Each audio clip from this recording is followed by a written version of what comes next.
హరే కృష్ణ. భక్తులందరికీ స్వాగతం సుస్వాగతం. హరే కృష్ణ. హరే కృష్ణ మాతాజీ. హరే కృష్ణ మాతాజీ. హరే కృష్ణ. హరే కృష్ణ. అందరికీ ప్రణామాలు. హరే కృష్ణ. హరే కృష్ణ. హరే కృష్ణ. హరే కృష్ణ మాతాజీ. హరే కృష్ణ. అరుణశ్రీ మాతాజీ వచ్చారా? రాలేదా?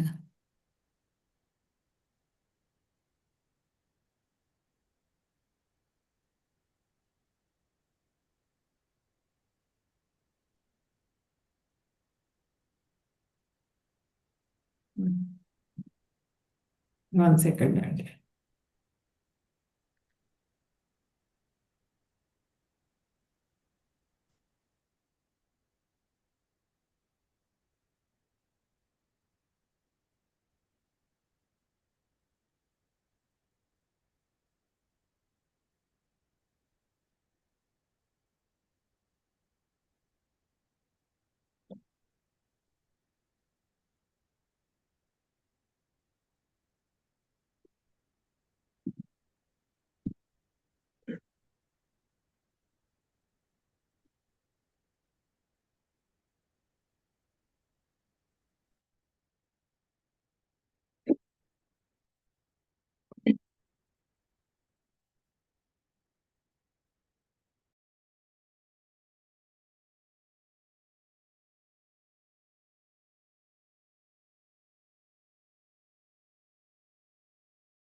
ఆ, ఆ.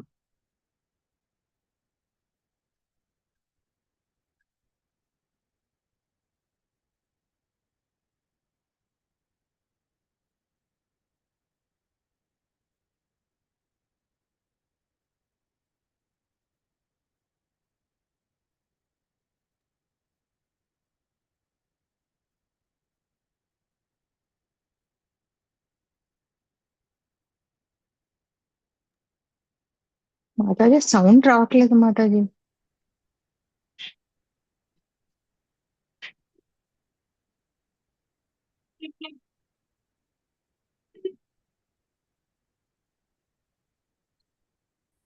ఓకే.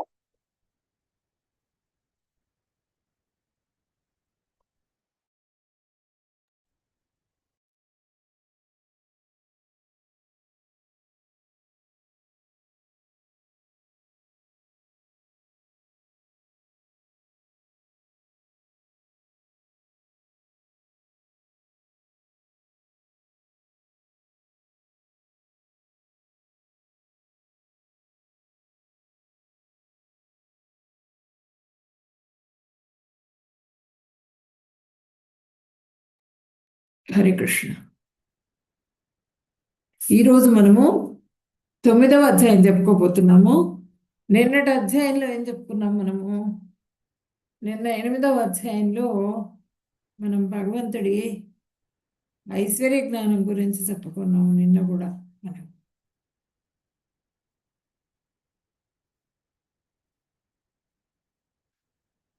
8వ అధ్యాయంలో ఆఖరి శ్లోకంలో వేదేషు యజ్ఞేషు తపస్సు చైవ దానేషు యత్పుణ్య ఫలం ప్రదిష్టం అత్యేతి తత్సర్వమిదం విదిత్వా యోగి పరం స్థానం ఉపైతి చాద్యం. భక్తియుక్త సేవా మార్గంను అంగీకరించు మానవునికి వేదాధ్యయనం వలన, నిష్ఠతో యాగములను చేయటం వలనను, దానములు చేయటం వలనను, ఆధ్యాత్మికమైన సాపేక్షములైన వ్యాపారములను అనుసరించటం వలనను కలుగు ఫలితములు లభింపకపోవు. భక్తియుక్త సేవను ఆచరించడిచే మాత్రమే వీటినన్నింటినీ పొంది వారి కథడు శాశ్వతమైన దివ్యధామాన్ని ప్రవేశించేందుకు, ఆ ధామంలో ప్రవేశించేందుకు అర్హత కలుగుతుంది వాళ్ళకి అని చెప్తున్నారు. యజ్ఞాలు చేసినా, యాగాలు చేసినా, తపస్సులు చేసినా, ఏ చేసినా కూడా భగవంతుడి మీద విశ్వాసంతో, దృఢమైన విశ్వాసంతో ఎవరైతే చేస్తారో సేవని ప్రేమతో, ఆ సేవా ఫలితం మాత్రమే ఆ దివ్యధామానికి చేర్పిస్తుంది. అంతేగాని నేను యజ్ఞం చేశాను, నేను దానం చేశాను, నేను తపస్సు చేశాను, ఒక విశ్వాసం లేకుండా చేసేటువంటి యజ్ఞ దాన తపస్సులు ఏవైనా సరే అవి ఉపయోగం లేనటువంటివి అన్నమాట. అవి ఏవైనా సరే అన్నింటికీ భోక్త విష్ణు భగవానుడే, కృష్ణుడే అనే విషయాన్ని తెలుసుకుని ఎవరైతే చేస్తారో వాళ్ళకి ఆయన కృప కలుగుతుందనమాట. ఆ దివ్యధామంలో ప్రవేశించేందుకు అర్హత కలుగుతుంది అని చెప్పనని నిన్న అధ్యాయంలో చెప్పుకున్నాం. భక్తియుక్త సేవ, ఆ సేవ భక్తితో ఎవరైతే చేస్తారో ఆ భక్తి మాత్రమే మిగిలిన వాటన్నింటికన్నా కూడా ఉత్తమమైనది అని చెప్పనని చెప్తున్నారు ఇక్కడ. ఇప్పుడు 9వ అధ్యాయంలో మనము రాజవిద్య రాజగుహ్య యోగం ఈ అధ్యాయం మనం ఈరోజు చెప్పుకోబోతున్నాము. ఫస్ట్ మంగళాచరణం చేసి తర్వాత అధ్యాయం స్టార్ట్ చేద్దాం. అజ్ఞానతిమిరాంధస్య జ్ఞానాంజన శలాకయా చక్షురున్మిళితం యేన తస్మై శ్రీ గురవే నమః. శ్రీచైతన్యమనోభీష్టం స్థాపితం యేన భూతలే స్వయం రూపः కదా మహ్యం దదాతి స్వపదాంతికం.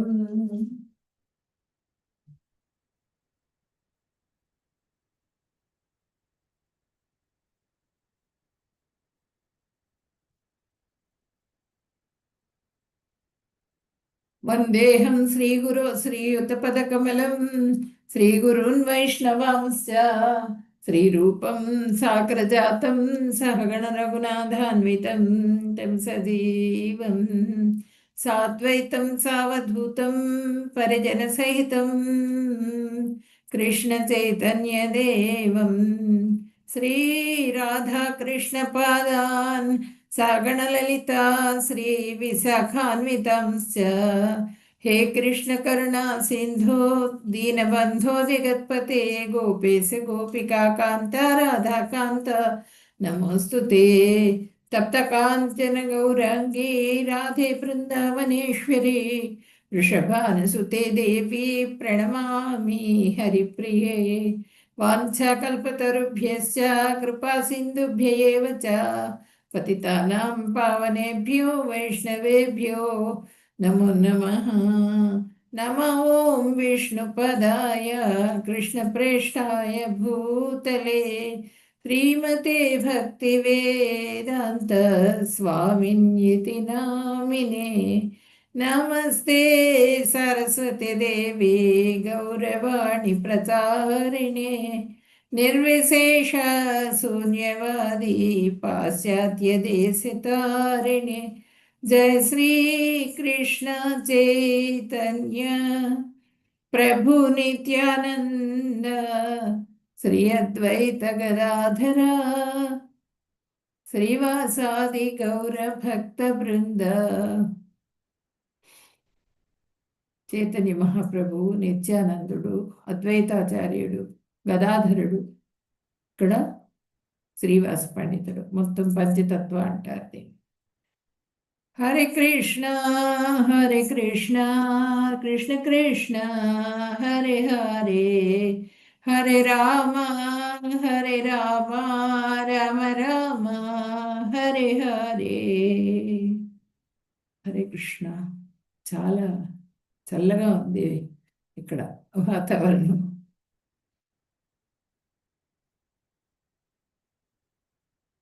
పరమ గుహ్య జ్ఞానం, రాధి విద్య, రాధి గుహ్య యోగం అన్నమాట. ఈ అధ్యాయంలో మనము భగవంతుడు ఏం చెప్తున్నారంటే, ఈ గుహ్యతమ జ్ఞానం, భక్తి అత్యంత రహస్యమైనది, అత్యంత గుహ్యమైనది అనే విషయాన్ని చెప్తున్నారు. నా భక్తుడివి కమ్ము, యుద్ధం చేయము అని చెప్పనని చెప్తున్నారు. తర్వాత భౌతిక జగత్తులో కృష్ణుని సంబంధం అచించేము అనే విషయాన్ని కూడా 4 నుంచి 10వ శ్లోకం వరకు చెప్పుకుంటాం. 11 నుంచి 25 వరకు స్వరూప జ్ఞానం గురించి చెప్పుకుంటాం. మహాత్ములకు తెలుసు కానీ మూఢులకు తెలియదు, మధ్యస్థులకి సరిగ్గా తెలియదు అని చెప్తారనమాట. భక్తులు భగవంతుని అనుగ్రహ పాత్రులు 26 నుంచి 34 వరకు స్వభావ జ్ఞానం గురించి చెప్పుకుంటాం అన్నమాట.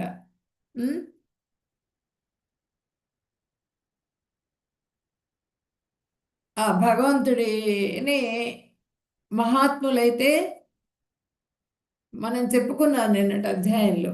మనం మూఢుల గురించి, దుష్కృతులు సుకృతులు వీళ్ళ గురించి చెప్పుకున్నాం కదా. సుకృతులు ఎవరు, దుష్కృతులు ఎవరు అనే దాని గురించి చెప్పుకున్నాం మనం నిన్నటి అధ్యాయంలో. దేవతారాధకులేమో అవిధిపూర్వకంగా భగవంతుణ్ణి సేవిస్తారు.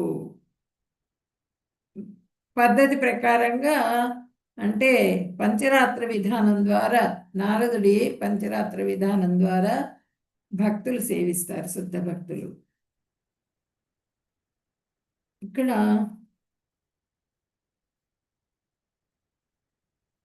మొదటి శ్లోకంలో ఏం చెప్తున్నారు భగవంతుడు?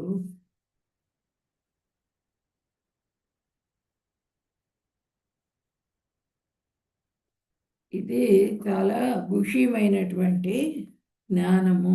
గుహ్యం అంటే ఏంటి? రహస్యం అన్నమాట. ఎంతో రహస్యమైనటువంటిది జ్ఞానం ఇది. రాజు లాంటిది అనమాట. చక్రవర్తి ప్రమాణం, రాజు లాంటిది ఇది. పరమ గుహ్య జ్ఞానం అని చెప్పారు. విశుద్ధము, భక్తికి సంబంధించిందని. వైకుంఠ అంటే కుంట, బాధలు లేని ప్రదేశం అన్నమాట వైకుంఠం.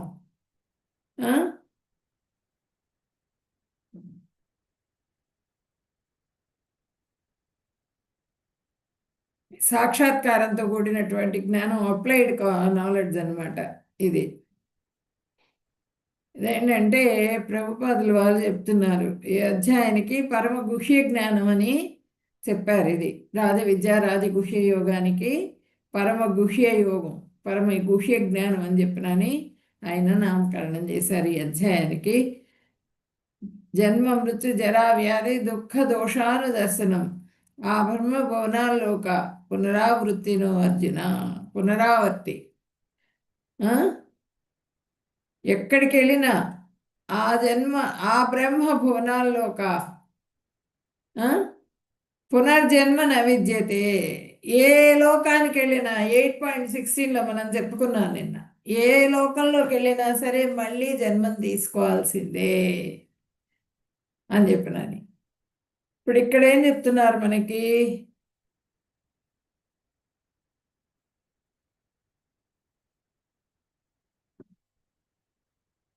ఇక్కడ ఈ అధ్యాయంలో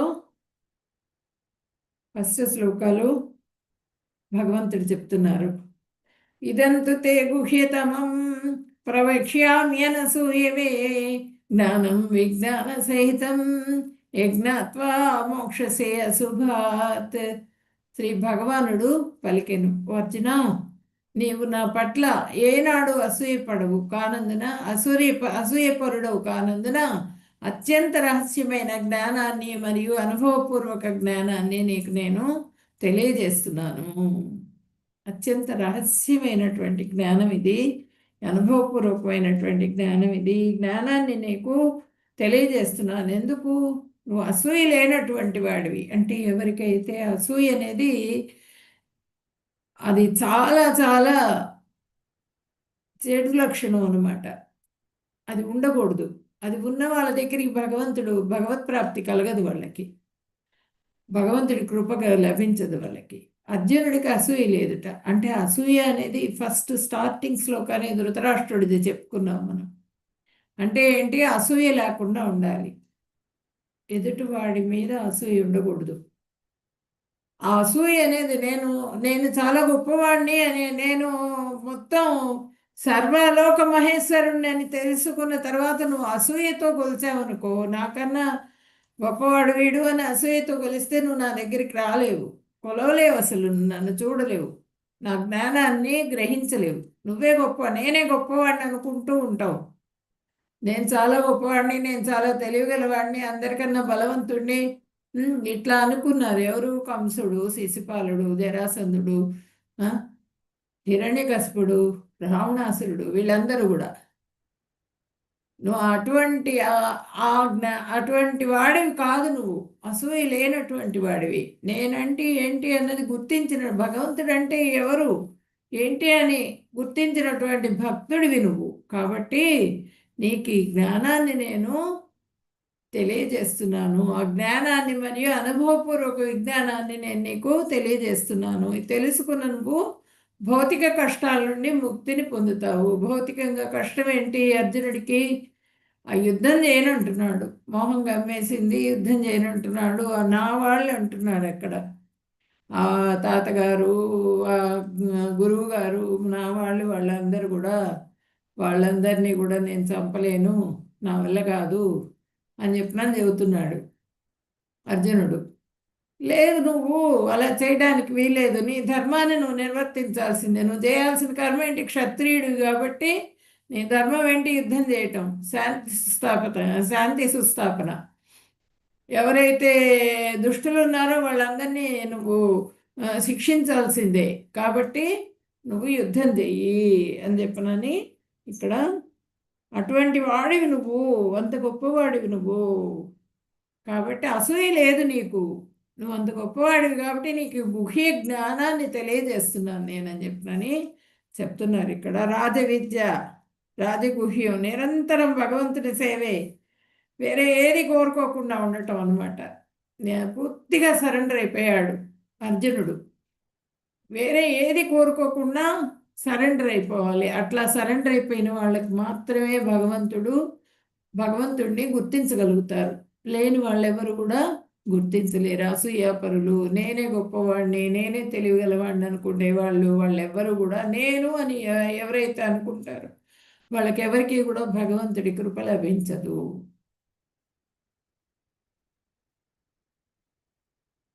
ఇదేంటంటే చక్రవర్తి ప్రమాణం భాగవతం చక్రవర్తి ప్రమాణం. భాగవతం సర్వశాస్త్ర సమన్వితం. అన్ని శాస్త్రాలు కూడా అందులోనే ఉన్నాయి. భాగవతంలో మనకి అన్నీ కూడా చెప్తారు. భగవంతుడి భక్తుల గురించి, భగవంతుని గురించి అంతా కూడా. గుప్త జ్ఞానం యొక్క దశలు రహస్యమైనది. దేహం ఆత్మల వ్యత్యాసము, దేహం అంటే ఏంటి, ఆత్మ అంటే ఏంటి, వాటి వ్యత్యాసం ఏంటి, వాటికి కల సంబంధం ఏంటి అనేది తెలుసుకోవడమే రహస్యమైనటువంటి జ్ఞానం. అతి రహస్యమైనది ఏంటంటే భక్తియుత సేవ యొక్క జ్ఞానం, కృష్ణ సంబంధం అత్యంత రహస్యమైనది. కృష్ణుడితో మనకున్న సంబంధం ఏంటి అనేది తెలుసుకోవటమే అతి రహస్యమైనటువంటి జ్ఞానం. అత్యంత రహస్యమైనది ఏది అంటే శుద్ధ భక్తియుత సేవ మరియు కృష్ణుని ప్రతిస్పందన. శుద్ధ భక్తి ద్వారా ఆ భగవంతుడిని సేవిస్తే ఆ భగవంతుడు ఏ విధంగా ప్రతిస్పందించారు, ఆ కృప ఏ విధంగా కురిసింది అన్నది అత్యంత రహస్యమైన జ్ఞానం అన్నమాట. గుప్త జ్ఞానం అంటే రహస్యమైనదే, అతి రహస్యమైనది, అత్యంత రహస్యమైనది. రాజవిద్యా రాజగుహ్యం పవిత్రం ఇదముత్తమం ప్రత్యక్షావగమం ధర్మ్యం సుసుఖం కర్తుమవ్యయం. ఈ జ్ఞానం విద్యలలో రాజు, రహస్యాల్లో అన్నింటిలో అత్యంత రహస్యమైందనమాట ఈ జ్ఞానం. అతి రహస్యమైన జ్ఞానం ఇది, పరమ పవిత్రమైన జ్ఞానం. ఇది ఆత్మ యొక్క ప్రత్యక్ష అనుభూతిని స్పష్టమైన అవగాహన ద్వారా ఇస్తుంది. కాబట్టి ఇది ధర్మం యొక్క పరిపూర్ణత.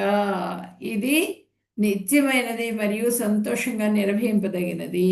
ధర్మం ఏంటి? ధర్మంలో ఏముంది మనకి?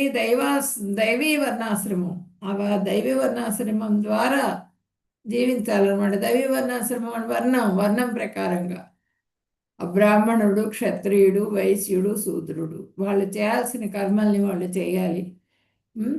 రాజు, చక్రవర్తి ఏం చేస్తారు? రాజు ఆయన అంబరీషుడు, ఆయన కూర్చొని ఉంటారు. మొత్తం కూడా అన్ని కార్యక్రమాలు అవి జరిగిపోతూనే ఉంటాయి. అదే రాజు లేడనుకోండి, రాజు లేకపోతే కనుక మొత్తం కూడా అరాచకత్వం వచ్చేస్తుంది అనమాట. కాబట్టి రాజు ఏ విధంగా ఉండాలి, చక్రవర్తి ఏ విధంగా ఉండాలి? రాజవిద్య. ఆ రాజవిద్య గుహ్యంగా ఉంటుంది. Gita knowledge, science knowledge, astrological knowledge, తర్వాత ఆయుర్వేదిక్ నాలెడ్జి, సోషల్ నాలెడ్జ్, ఇవన్నీ కూడా దీంట్లో ఉన్నాయన్నమాట ఈ భగవద్గీతలో. ఆత్మ యొక్క ప్రత్యక్షమైన అనుభూతి, స్పష్టమైన అవగాహన. అంటే ఆత్మ అంటే ఏంటి అనేది స్పష్టమైన అవగాహన కావాలి.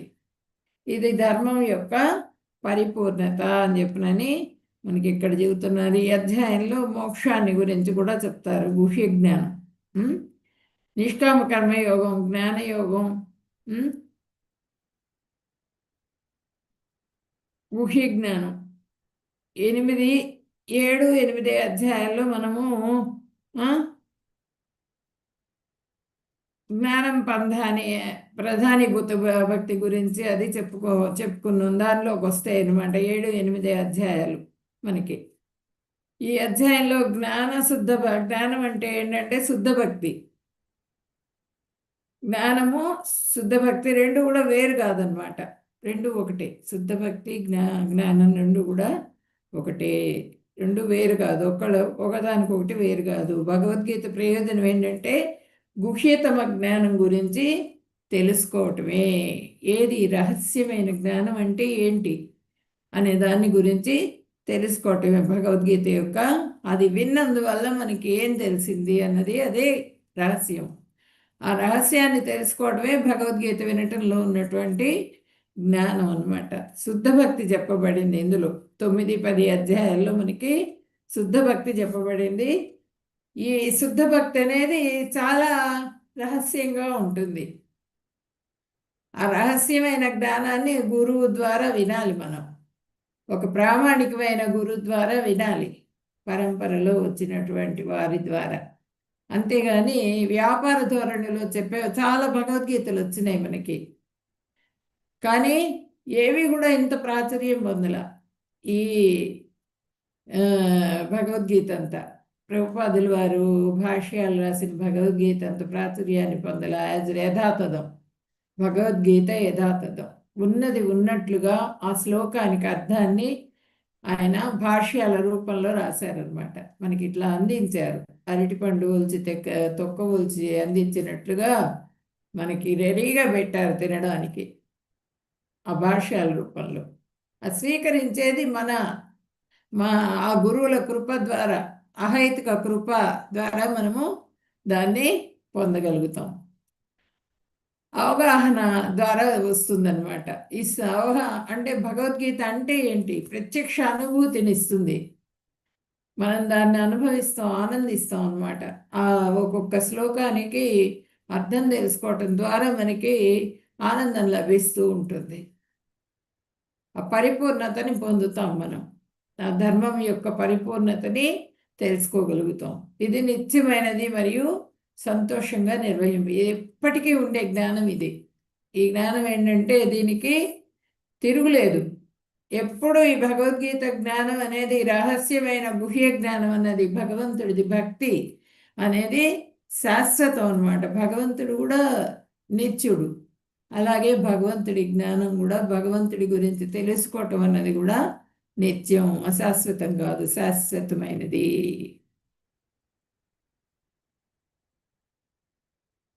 రాజు వంటిది జ్ఞానం, రాజగుహ్యం, రహస్యమైనది, అత్యంత గుహ్యమైనది, రహస్యాలన్నింటిలో రహస్యమైనది, పవిత్రం, శుద్ధ జ్ఞానం, శ్రేష్టమైనటువంటి జ్ఞానం అన్నమాట. ఉత్తమం, దివ్యమైనది, ప్రత్యక్షావగమం, ధర్మ్యం, ధర్మం యొక్క పరిపూర్ణత, సుసుఖం, చాలా ఉల్లాసంగా ఉండి, చాలా ఇవన్నీ తెలుసుకోవడం వల్ల ఏంటి, మనకి చాలా హ్యాపీగా, చాలా ఉత్సాహంగా ఉండగలుగుతాం. ఆ ఉత్సాహాన్ని ఇచ్చేటువంటి జ్ఞానం ఇది. అవ్యయం, నశింపనిది, ఎల్లప్పుడూ ఉండేది.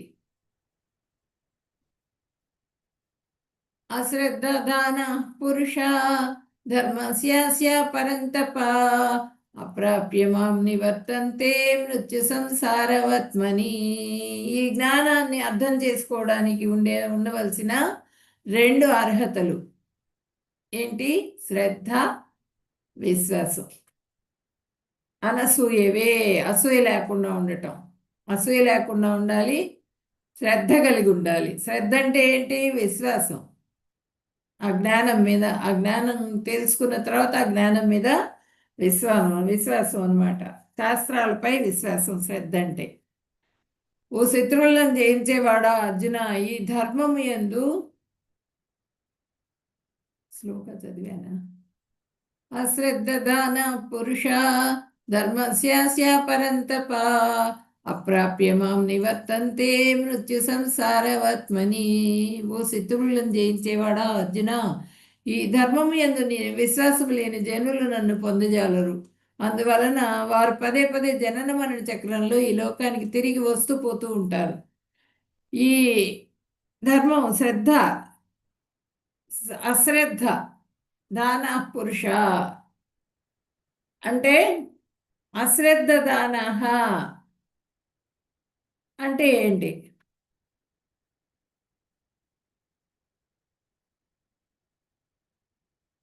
విశ్వాసహీనులైన, అశ్రద్ధ దాన అంటే విశ్వాసహీనులైన వాళ్ళు, జనులు. పురుష అంటే జనులు. ధర్మ విధానమునకు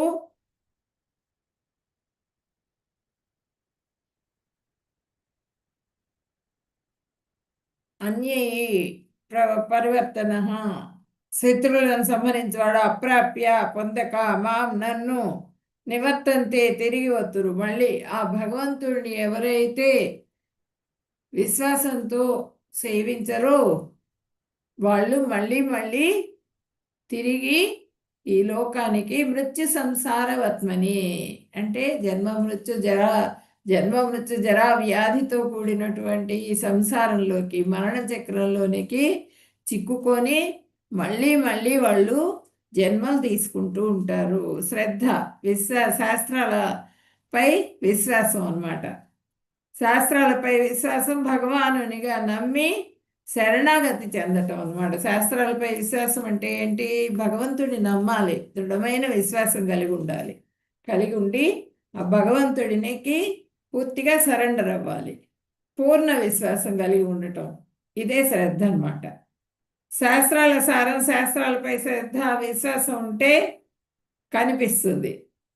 ఆ శాస్త్రాల మీద విశ్వాసం ఉన్నప్పుడే ఆ శాస్త్రాల పైన శ్రద్ధ ఉన్నట్టుగా మనకి తెలుస్తుంది, కనిపిస్తుంది అన్నమాట. ఆ శ్రద్ధ అంటే ఏంటి? భగవంతుడు నన్ను రక్షిస్తాడు అనే విశ్వాసం. ఎవరైనా రక్షిస్తారు అనుకుంటే అది అశ్రద్ధ అయిపోతుంది. ఎవరైనా నన్ను రక్షిస్తారు అని అనుకోకూడదు. భగవంతుడే నా మీద కృప చూపించాలి, భగవంతుడే నన్ను రక్షిస్తాడు, భగవంతుడు ఉన్నాడు, అన్నింటికీ నాకు భగవంతుడు ఉన్నాడు అని చెప్పినని ఎవరైతే పూర్తిగా సరెండర్ అవుతారో శరణాగతి అవ్వాలన్నమాట. శరణాగతి కానట్లే ఎవరైనా రక్షిస్తారనుకునే వాళ్ళు శరణాగతి కానట్లే అనమాట. వాళ్ళు సరెండర్ అవ్వనట్లే. భగవంతుడిని సంపూర్ణ శరణాగతి చెందాలి, పూర్తిగా సరెండర్ అయిపోవాలి. శ్రద్ధ అంటే భక్తి కాదు, శ్రద్ధ అంటే శరణాగతి. రెండు వేరు వేరు. శ్రద్ధ వేరు, మళ్ళా శరణాగతి వేరు. శ్రద్ధ శరణాగతి అంగం, ఒక ఇదన్నమాట, ఒక విధానం. శ్రద్ధ ఒకటి, శరణాగతి ఒకటి. శ్రద్ధ ఉంటే కృష్ణుణ్ణి శరణాగతి శుద్ధ భక్తుల ద్వారా శరణాగతి వస్తుంది. మనకి శ్రద్ధ ఉన్నది. శ్రద్ధ ఉన్నప్పుడు మనము ఆ భగవంతుణ్ణి కొలిచేందుకు, ఆ భగవంతుడిని పై విశ్వాసం చూపించేందుకు భక్తులు చెప్తూ ఉంటారు, గురువుగారు చెప్తూ ఉంటారు. చెప్పేటప్పుడు ఆ శాస్త్రాధ్యయనం, శాస్త్రం వినడం, శ్రవణం, కీర్తన, స్మరణ, ఈ మూడు కలిగి ఉంటారు. ఆ మూడింటి మూలంగా వాళ్ళకి శ్రద్ధ ఏర్పడుతుంది. శ్రద్ధ పెరిగినప్పుడు ఆ భగవంతుడి పైన విశ్వాసం కలుగుతుంది మనకి. ఆ గురువులు చెప్పడం ద్వారా, వినడం ద్వారా మనకి ఆ భగవంతుడి పైన విశ్వాసం కలుగుతుంది అన్నమాట.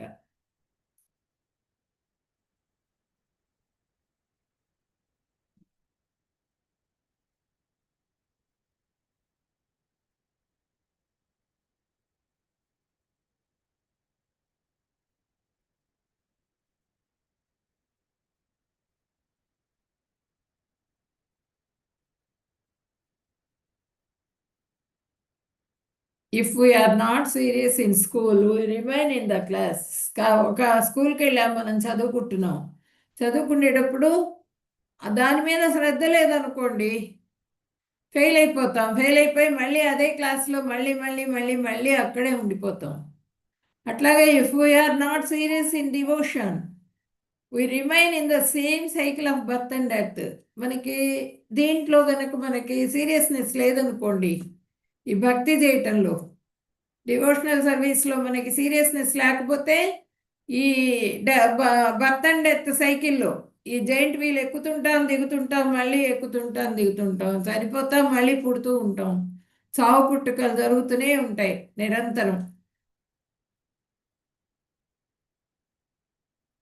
మయా తతమిదం సర్వం జగదవ్యక్తమూర్తినా మత్సాని సర్వభూతాని నచాహం తేష్వస్థితః. ఈ సమస్త విశ్వము నా అవ్యక్త స్వరూపంచే వ్యాపింపబడి ఉన్నది. సమస్త ప్రాణులు నా యందే స్థితమై ఉన్నాయి, కానీ నేను వాటి యందు లేను, స్థితుడని కాను అని చెప్తున్నారు. ఈ ప్రాణులన్నీ, అన్నింటినీ సృష్టించిన వాడిని నేనే.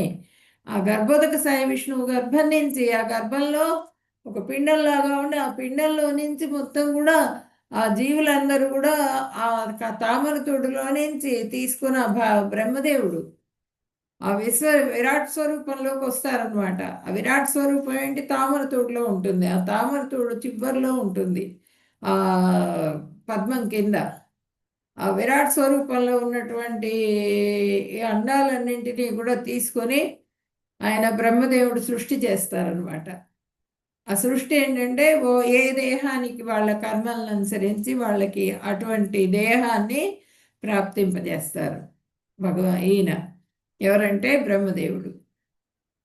ఈ విశ్వము నా అవ్యక్త స్వరూపంచే వ్యాపింపబడింది. అవ్యక్త స్వరూపం వ్యక్తం కాదనమాట. అంటే ఏంటంటే మనకి కనిపించదు. కనిపించకపోయినప్పటికీ కూడా మొత్తం సృష్టికర్త ఎవరు? భగవంతుడే. ఇప్పుడు చూడండి, ఈ తామర తూడులోనే ఇక్కడ గర్భోదక సాయి విష్ణువు, ఈయన కారణోదక సాయి విష్ణువు. ఆయన స్వేద జలం నుంచి సముద్రం ఏర్పడిందిట. ఆ సముద్రం మీద అంటే ఆయన ఉచ్ఛ్వాస నిశ్వాసాల ద్వారా సృష్టి జరుగుతుంది. తర్వాత ఇక్కడ ఈ కారణ జలంలో ఆ కారణోదక సాయి విష్ణువు నుంచి గర్భోదక సాయి విష్ణువు వస్తారు. గర్భోదక సాయి విష్ణువు ఏంటి? ఈ కారణ జలం మీద పడుకొని ఉంటారు. ఈయన గర్భంలో నుంచి ఇట్లా తామర తూడు వస్తుంది. ఈ తామర తూడులో మనకి లోకాలు ఉన్నాయి చూడండి. ఇవన్నీ కూడా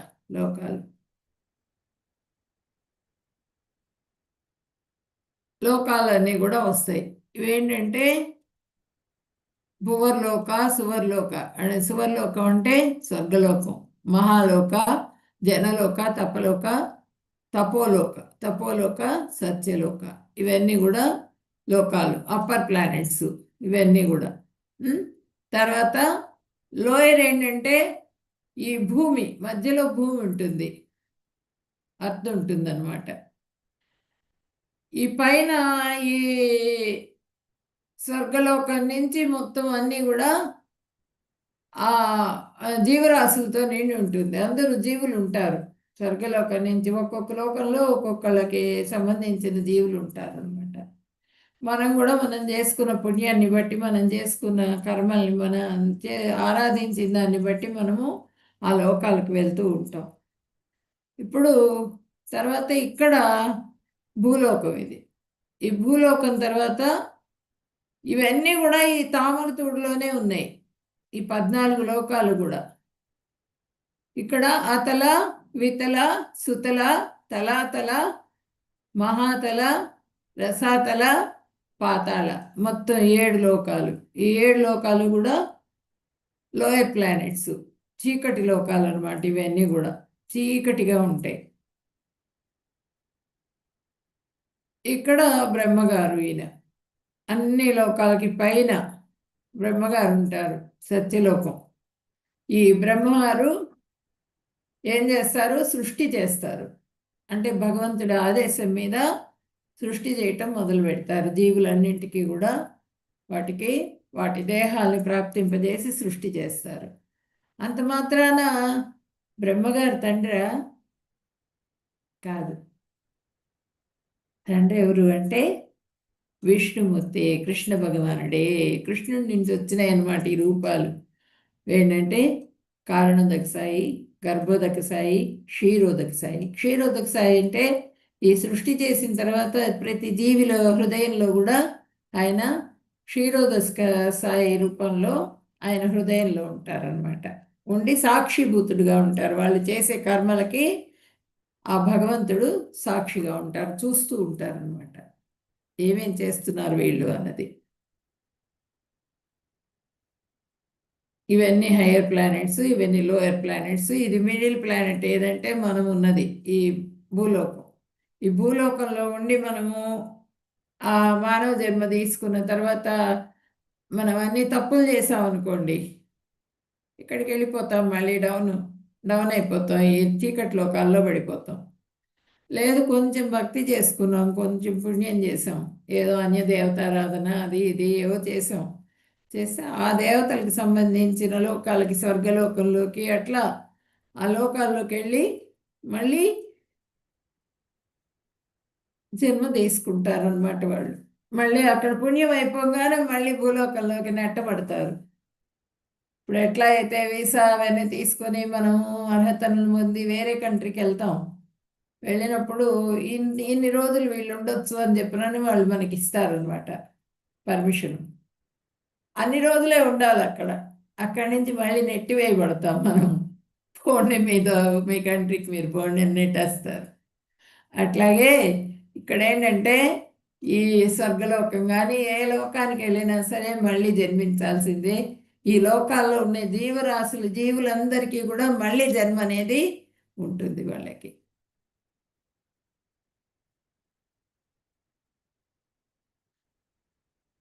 ఇది పాయింట్ 5.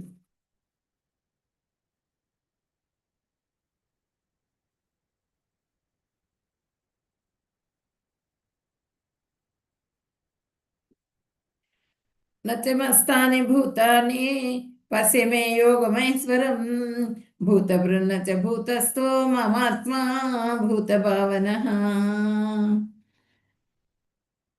అయినను సృష్టింపబడినదంతయు నా యందు ఉండదు. నా యోగేశ్వరత్వ వైభవమును చూడుము. నేను సర్వజీవులకు పోషకుడనైనను సర్వవ్యాపకుడనైనను నేను ఈ వ్యక్తమైన జగత్తునందరి భాగమును కాను, కానీ నా ఆత్మయే సృష్టికి ఆధారమైనట్టిది. ఈ సృష్టింపబడే మొత్తం సర్వ భాండాలు అన్నీ కూడా భగవంతుడి సృష్టి. ఈ సృష్టింపబడినటువంటి దాంట్లో ఉన్నటువంటి ప్రాణులన్నీ కూడా ఆ భగవంతుడిలో స్థిరంగా ఉండవు, వెళ్ళిపోతూ ఉంటాయి, మళ్ళీ వస్తూ ఉంటాయి. నా దివ్య శక్తి యొక్క అద్భుతమైన తిలకింపుము ఆయన ఏంటంటే సృష్టిస్తూ ఉంటారు, మళ్ళీ లయం చేస్తూ ఉంటారు. నేను సమస్త ప్రాణుల సృష్టికర్తను, అందరినీ సృష్టించేవాడిని నేనే, అన్ని ప్రాణుల్ని సృష్టించేవాడిని నేనే. వాటికి కావాల్సినవన్నీ కూడా నేనే చూస్తాను. నీరు కానీ, భూమి కానీ, గాలి కానీ, వెలుతురు కానీ, అన్నీ కూడా. ఆ సూర్యచంద్రులు నా నేత్రాలు అని చెప్తారు 11th చాప్టర్లో మనకి. ఒక 2 రోజుల్లో, రేపు ఎల్లుండి చెప్పుకోబోతున్నాం మనం 11th చాప్టర్. ఆ రుచి, నీళ్ళల్లో ఉన్న రుచి నేనే అని చెప్పి నన్ను చెప్పుకున్నాం ఆల్రెడీ. సూర్యచంద్రుల్లో ఉన్న కాంతి నేనే అని చెప్పారు భగవంతుడు. అట్లా మొత్తం సృష్టిలో ఉన్నటువంటి ప్రతి వస్తువులో కూడా భగవంతుడు ఇమిడి ఉన్నారు. ఆయన సృష్టించిందే ఇదంతా కూడా. ఆ సృష్టికర్త నేనైనప్పటికీ కూడా వాటిల్లో నేనంటే వైరాగ్యం అనమాట. నేను సృష్టించాను అని నేను చెప్పుకోవట్లేదు, కానీ అన్నీ నా ద్వారానే జరుగుతున్నాయి అవి, ఆ కార్యక్రమాలన్నీ కూడా. ఒక రాజు అంబరీషుడు ఉన్నారు. ఆయన ఏంటి, ఆ రాజు సింహాసనం మీద కూర్చొని ఉంటారు అంతే. కూర్చొని చూస్తూ ఉంటారు, సాక్షిభూతుడుగా చూస్తూ ఉంటారు. ఆయన జరగాల్సిన కార్యక్రమాలన్నీ వాటంతట అవి జరిగిపోతూ ఉంటాయి. ఎవరు చేయాల్సిన పనికి వాళ్ళకి అధికారిగా నిలబెడతారు. వాళ్ళ ద్వారా ఆ పనులన్నీ కూడా జరిగిపోతూ ఉంటాయి. అట్లాగే ఆ కృష్ణ భగవానుడు మొత్తం సృష్టి చేశారు. ఆ సృష్టిలో మొత్తానికి కూడా ప్రకృతిలో దేవతలు ఉన్నారు. ఆ దేవతలందరి ద్వారా అన్ని పనులు జరిగిపోతూ ఉన్నాయి. అంత మాత్రాన దేవతలందరూ కూడా సృష్టించిన వాళ్ళు కాదు, భగవంతుడితో సమానం కాదు అనేది తెలుసుకోవాలి. కానీ భౌతిక ప్రకృతి కానీ ప్రభావితంగా ప్రకృతి ప్రభావం ఏంటి, త్రిగుణాల స్వభావం చూపిస్తూ ఉంటుంది, ప్రతి వ్యక్తి మీద పడుతూ ఉంటుంది. సత్వగుణం, రజోగుణం, తమోగుణం. ఆ గుణాలు నా మీద ఏం చేయలేవు, ఆ ప్రకృతి నన్నేం చేయలేదు, ఎందుకంటే ఆ ప్రకృతిని సృష్టించిన వాడిని నేనే అని చెప్పనని ఇక్కడ చెప్తున్నారు అనమాట ఆయన భగవంతుడు.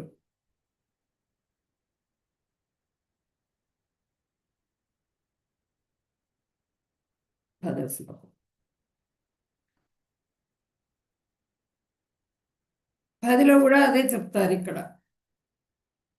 మయాధ్యక్షేణ ప్రకృతి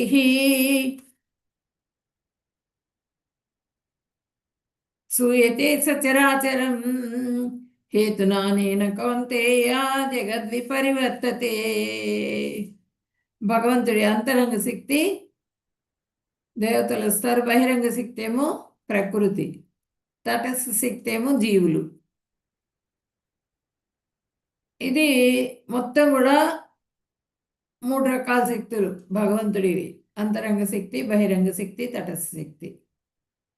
కౌంతేయ, నా శక్తుల్లో ఒకటైన ఈ భౌతిక ప్రకృతి నా పర్యవేక్షణను పనిచేయును, స్థావర జంగమ వస్తువులను ఉత్పాదించును.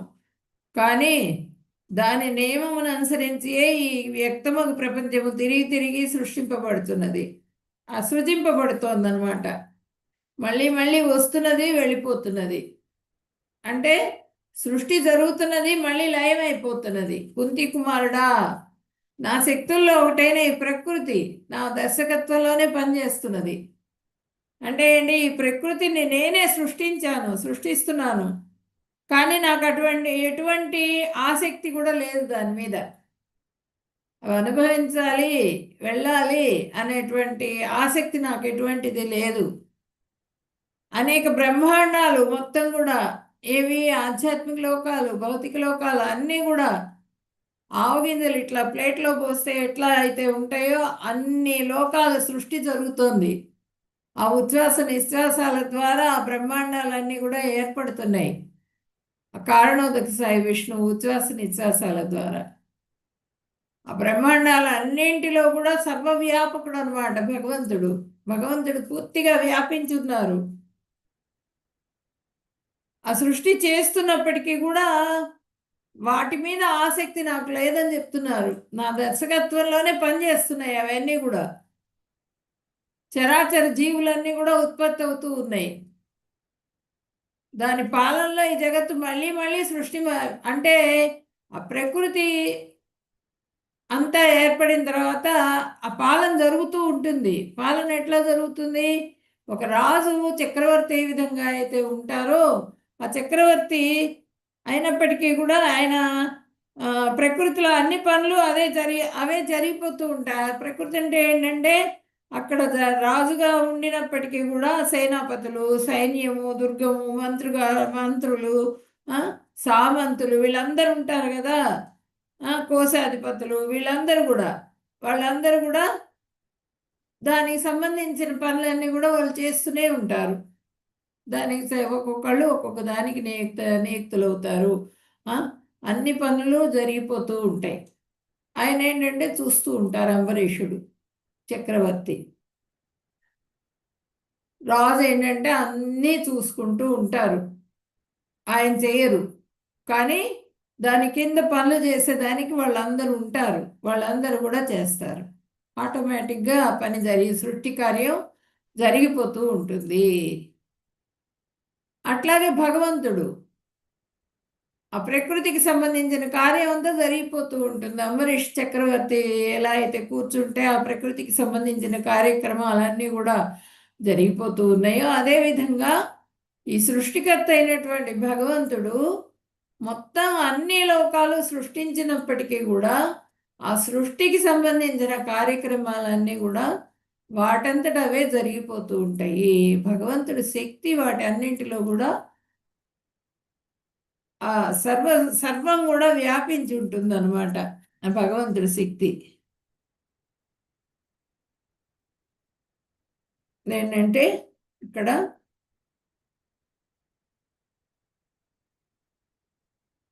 ఇప్పుడు తల్లిదండ్రి గర్భానికి సంతానోత్పత్తికై జరుగుతూ ఉంటుంది. ఆ శుక్ల శోణితాల మిశ్రమంతో అండం ఏర్పడి ఆ అండం ద్వారా సంతానోత్పత్తి జరుగుతుంది. అంత మాత్రాన అండాన్ని ఏర్పరిచిన వాడు ఎవరు? భగవంతుడు. అది గుర్తించాలి మనం. అట్లే దేవదేవుడు తన కృపా కటాక్షాల మాత్రమే భౌతిక ప్రకృతి గర్భంలోనికి జీవులందరినీ పంపుతున్నారు. ఆ జీవరాశులన్నీ కూడా భౌతిక ప్రకృతిలోకి వస్తున్నాయి. వారందరూ వివిధ రూపజాతుల్లో వారి వెనుకటి కోరికలను క్రియలను అనుసరించి జననం పొందుతున్నారు.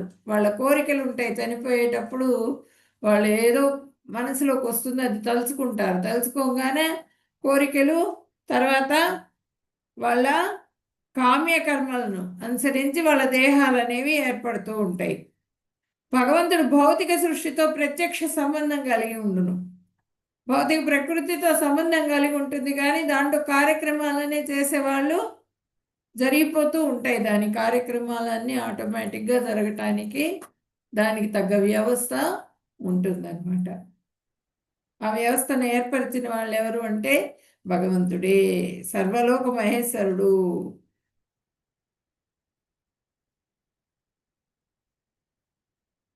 ఇప్పుడు ఒక పుష్పం ఉంది, ఆ పుష్పంలో నుంచి సువాసన వస్తూ ఉన్నది. ఆ పుష్పాన్ని సృష్టించింది ఎవరు?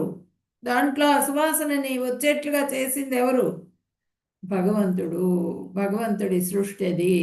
ఆ పువ్వు, ఒక పువ్వు చూసినా, శుద్ధభక్తుడు ఒక పువ్వును చూసినా, ఒక సెలయేరును చూసినా, ఒక నదిని చూసినా, ఏది చూసినప్పటికీ కూడా వాళ్ళకి ఆ భగవంతుడే స్మరణలోకి వస్తూ ఉంటారు. భగవంతుడి సృష్టి ఇది అని చెప్పినని నమస్కారం చేసుకుంటూ ఉంటారు భగవంతుడికి ప్రతి విషయంలో కూడా. అవన్నీ కూడా ఒకదానికొకటి భిన్నంగా ఉన్నప్పటికీ కూడా అన్నీ, ఇప్పుడు ఒక పువ్వు ఉన్నట్టుగా ఇంకో రకంగా ఉండదు, ఒక మనిషి ఉన్నట్టుగా ఇంకో మనిషి ఉండడు. జీవులు కూడా ఈ జీవరాశులన్నీ కూడా ఒకే రూపంలో ఉండవు. అన్నీ ఒక్కొక్క రూపంలో ఉంటాయి, ఒక్కొక్క గుణాన్ని కలిగి ఉంటాయి. ఒక్కొక్క సమయంలో ఒక్కొక్క గుణం పొడసూపుతూ ఉంటుంది. ఇదంతా కూడా ప్రకృతి మాయ. ఈ మాయాదేవిని సృష్టించింది ఎవరు అంటే భగవంతుడే. ముందర చెప్పుకున్నాం మనం పరాప్రకృతి అపరాప్రకృతి అని ముందు అధ్యాయాల్లో. అన్నీ కూడా భగవంతుడే సృష్టించారు. ఈ జగత్తు మళ్ళీ మళ్ళీ సృష్టించబడుతూ ఉంటుంది మరియు నాశనం అవుతూ ఉంటుంది అని చెప్పనని ఇక్కడ చెప్తున్నారు. సృష్టి భగవంతుడు సృష్టించారు అన్నీ కూడా. ఇంత గొప్ప సృష్టిని భగవంతుడు సృష్టించారు. ఆయన అధ్యక్షతన ప్రకృతి తిరిగి తిరిగి సృష్టి లయాలు జరుగుతున్నాయి. సృష్టి జరుగుతూ ఉంటుంది, లయం జరుగుతూ ఉంటుంది అని చెప్పనని చెప్తున్నారు. ఇక్కడ 11వ శ్లోకం చూద్దాం.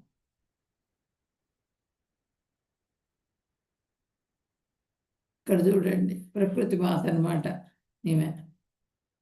ఇవన్నీ జీవరాశులు. వీటన్నింటి మీద, జీవులన్నింటి మీద కూడా మనకి సత్వగుణం, రజోగుణం, తమోగుణం పొడసూపుతూ ఉంటుంది మనకి.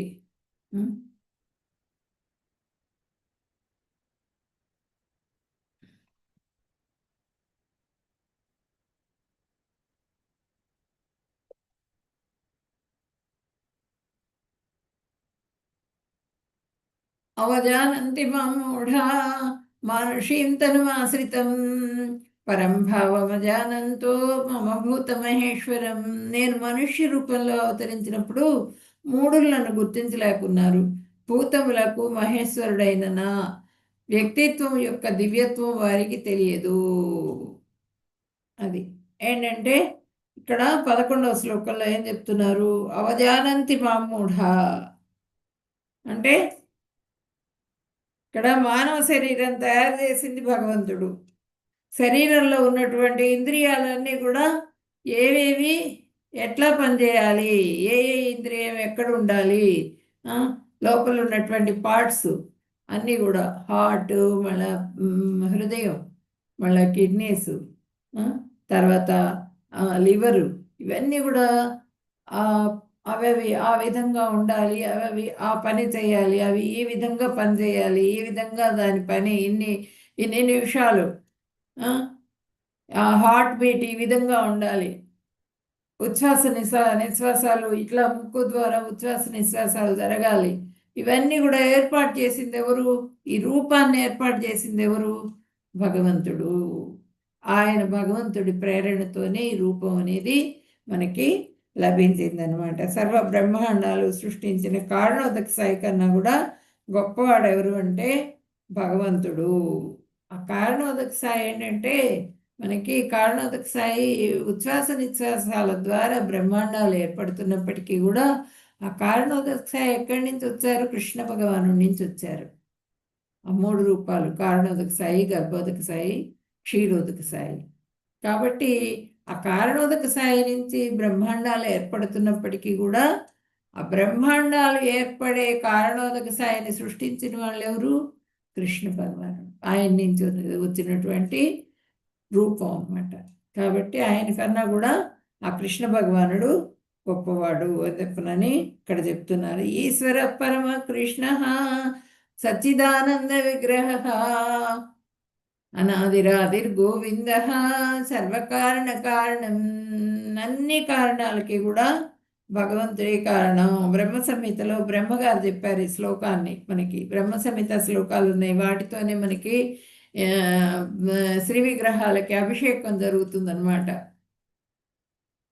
బ్రహ్మ సంహిత శ్లోకాలు చదువుతూ ఉంటే కృష్ణుడు శక్తిమంతుడైన మానవుడే, కానీ అంతకంటే అధికుడు కాడని అందరూ మూర్ఖులు అనుకుంటారనమాట. మాతో పాటు ఉన్నటువంటి వాడే కృష్ణుడు అని చెప్పి అనుకుంటారు మూర్ఖులు. ఇక్కడ చూడండి, శిశుపాలుని చూపిస్తున్నారు. ఇక్కడ రాజసూయ యాగం జరుగుతున్నప్పుడు ప్రథమ తాంబూలం ఎవరికి ఇవ్వాలి అనే ప్రశ్న వచ్చినప్పుడు భీష్ముల వారు కృష్ణ భగవానుడికి ఇవ్వమని చెబుతారు. చెప్పినప్పుడు ఇంతమంది రాజులు, ఇంత గొప్పవాళ్ళు వీళ్ళందరూ ఉండగా కృష్ణుడికి ఎందుకు ఇవ్వాలి ప్రథమ తాంబూలం? వాడు యాదవుడు, వాడికి ఎందుకు ఇవ్వాలి తాంబూలం అని చెప్పనని, ప్రథమ తాంబూలం అని చెప్పనని శిశుపాలుడు లేచి తిట్టడం మొదలు పెడతాడు.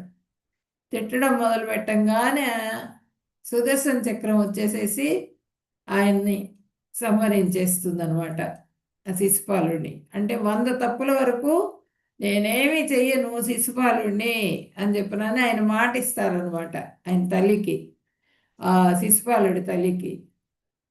అందుకని 100 తప్పులు అయిపోతే ఆయన సంహరింపబడతారు. అట్లా మూర్ఖులు అనమాట. మూర్ఖులు భగవంతుడిని ఇప్పుడు పౌండ్రక వాసుదేవుడు, నేనే వాసుదేవుడిని, కృష్ణుడు ఎవరు వాసుదేవుడా? కృష్ణుడు కాదు, నేనే అని చెప్పి తిరిగాడు. ఆ? ఇప్పుడు భక్తులు ఏంటంటే భక్తితో భగవంతుడిని తలుచుకుంటూ ఉంటారు, భగవంతుడి సేవ చేయాలని భగవంతుడిని కృష్ణనామాన్ని స్మరిస్తూ ఉంటారు. నిరంతరం ఒక అంతరాయం లేకుండా కంటిన్యూస్గా 24 గంటలు కూడా భగవంతుడిని స్మరిస్తూ ఉంటారు.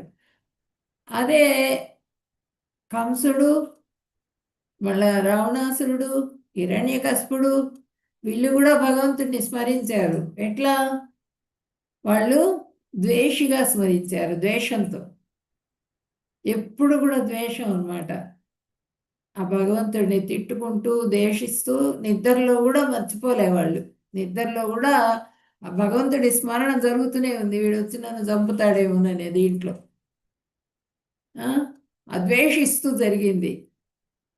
కాబట్టి ఆ ద్వేషిస్తూ జరిగిన దానికి వాళ్ళకి కృపావర్షం కురవదు.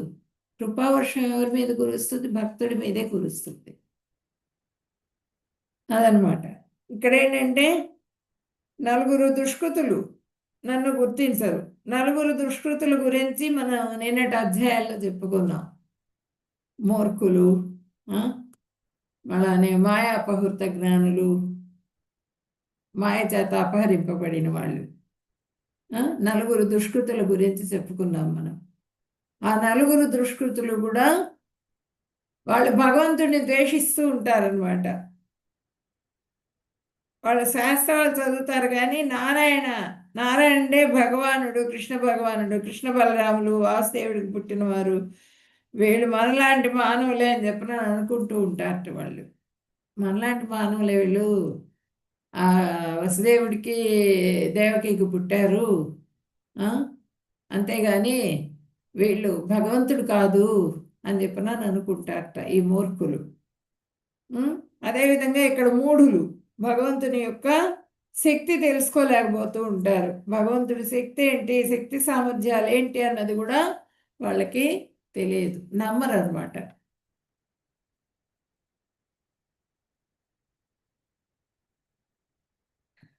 మహాత్ములు ఎవరు? మహాత్ములు ఎవరు? మహాత్మానస్తు మాం పార్థ దైవీం ప్రకృతిమాశ్రితాః భజంత్యనన్య మనసో జ్ఞాత్వా భూతాదిమ వ్యయం. ఓ పార్థ, నా యొక్క దివ్యమైన శక్తిని ఆశ్రయించిన మహాత్ములు నన్ను సమస్త సృష్టికి ఆదిమూలమని తెలుసుకుంటారు. అనన్య చిత్తంతో కేవలం నాయందే మనసు లగ్నం చేసి వారు నా భక్తిలో నిమగ్నం అవుతారు.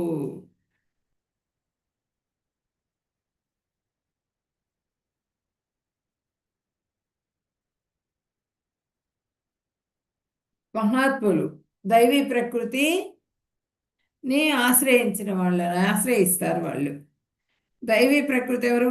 రాధారాణి, ఆంతరంగిక శక్తి అనమాట. ఆ ఆంతరంగిక శక్తిని ఆశ్రయించి వాళ్ళు భగవంతుణ్ణి కొలుస్తూ ఉంటారు. పృథకుమార, ప్రాంత చిత్తులు కానీ మహాత్ములు దివ్య ప్రకృతి రక్షణమున ఉంటారు. వారు నన్ను ఆదియును అవ్యయుడుగాను తెలుసుకొని ఉంటారు, దేవదేవునిగా ఎరిగి ఉంటారు అనమాట. కావున వారు భక్తియుక్త సేవలో సంపూర్ణంగా నిమగ్నులై ఉంటారు. ఇట్లాంటి వాళ్ళు వీళ్ళందరూ కూడా సుకృతులు, వీళ్ళందరూ మహాత్ములు అనమాట, శుద్ధ భక్తులు. వీళ్ళు ఏంటంటే నా దివ్యమైన శక్తిని ఆశ్రయించిన వాళ్ళు. పృథా కుమారుడు ఆయన పార్థ అంటే. పృథ అంటే ఆమె చాలా భక్తురాలు, అందుకని ఇక్కడ ఆమె గురించి సంబోధిస్తున్నారు, తల్లి, అర్జునుడి తల్లి గురించి. అటువంటి భక్తులు ఉన్నారు. అటువంటి భక్తులు నన్నే సేవిస్తూ ఉంటారు, పూర్తిగా నా శరణు పొంది ఉంటారు. నేనంటే ఏంటి అన్నది వాళ్ళకి తెలుసు. అనన్య చిత్తంతో సేవిస్తారు. అన్యం కానిది అనన్య చిత్తం. అన్యం కానిదంటే వేరే ఇంక ఏ దేవతారాధన చేయరు వాళ్ళు. వేరే ఇంక దేన్ని కూడా వాళ్ళు అభ్యసించరు. వాళ్ళు చేసేది ఏది అంటే కృష్ణనామస్మరణే. కంటిన్యూస్గా కృష్ణనామస్మరణలో వాళ్ళు నిమగ్నులై ఉంటారు. ఎల్లప్పుడూ నా వైభవాలను కీర్తిస్తూ ఉంటారు. ఆయన వైభవాలు, లీలల్ని గురించి చెప్పుకుంటూ ఉంటారు. దృఢ నిశ్చయంతో ఉంటారు. ఆయనకి భగవంతుడికి నమస్కరిస్తూ భజంచ అనన్య మనసో జ్ఞాత్వా భూతాదిమవ్యయం. అట్లా వాళ్ళు భజించనన్య మనసో భూత్వా భజిస్తూ ఉంటారనమాట భగవంతుడిని. దృఢవ్రతాహ దృఢమైన చిత్తంతో వాళ్ళు ఆ భగవంతుడి సేవ చేసుకుంటూ ఆ భగవంతుడి మీదే ఆ పాదాల మీద మనస్సును లగ్నం చేస్తారు. భగవంతుడి మీద మనస్సు లగ్నం చేసి వాళ్ళు ఆ భగవంతుడి భక్తిలో నెలకొంటారనమాట. యశోదామాత ఆమె ఏంటి, పూర్తిగా వాత్సల్యం, ప్రేమతో కూడినటువంటి భక్తి, ఆ భక్తిని వెల్లడించింది అనమాట. పూర్తిగా కృష్ణ భగవానుడు లేనిదే నేను లేను, ఆ భగవంతుడే నాకు మొత్తం అంతా కూడా అని చెప్పి నన్ను సేవించింది ఆమె.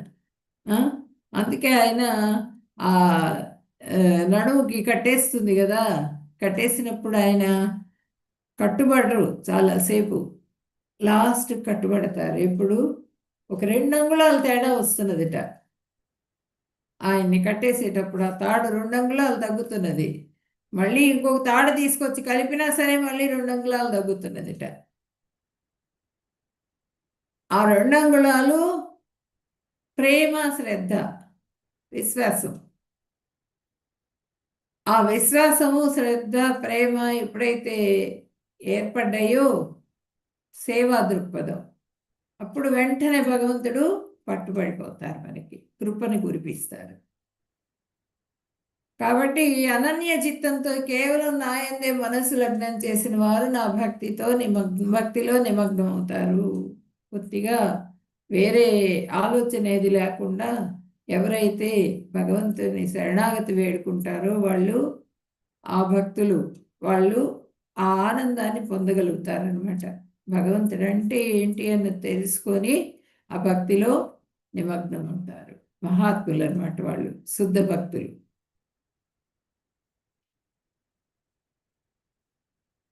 అంటే భగవంతుడికి విగ్రహానికి భేదం లేదు అని చెప్పిన తెలుసుకుంటారు వాళ్ళు. తెలుసుకొని భగవంతుడి విగ్రహాన్ని సేవిస్తూ ఉంటారనమాట అనన్య భక్తులు. నా నుండే సర్వం ఏర్పడింది, నేనే సర్వత్రా వ్యాపించాను అని చెప్పిన నమ్మండి అని భగవంతుడు చెప్తున్నారు మనకి. సర్వవ్యాపకుడిని నేనే అని చెప్పినని.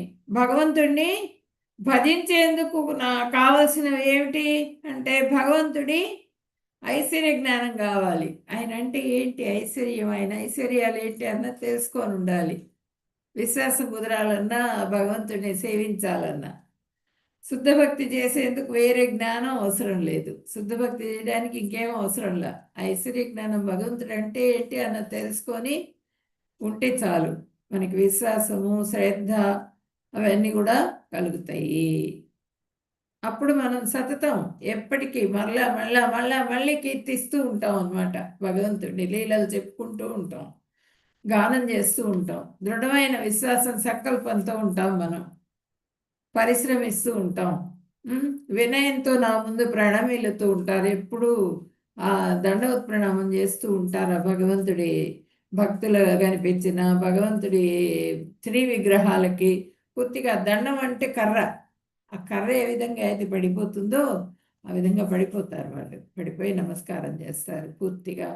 ఆ అష్టాంగాలు కూడా నేల మీద తాకేట్టుగా.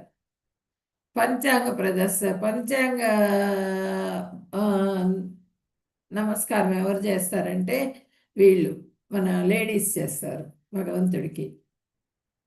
అట్లా పూర్తిగా ప్రణమిల్లుతూ వాళ్ళు భగవంతుడిని భక్తితో ఆరాధిస్తారు.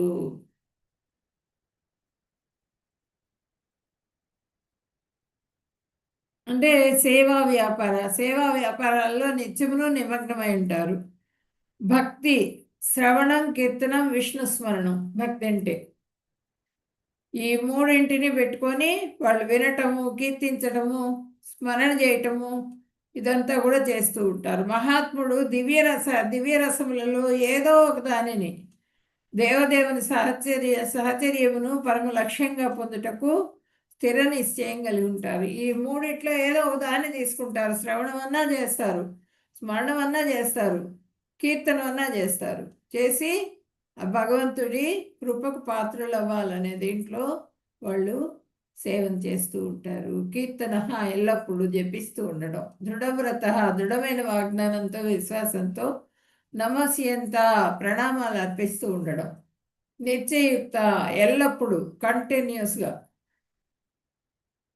లీనమై ఉంటారనమాట. 15 నుంచి 25 వరకు.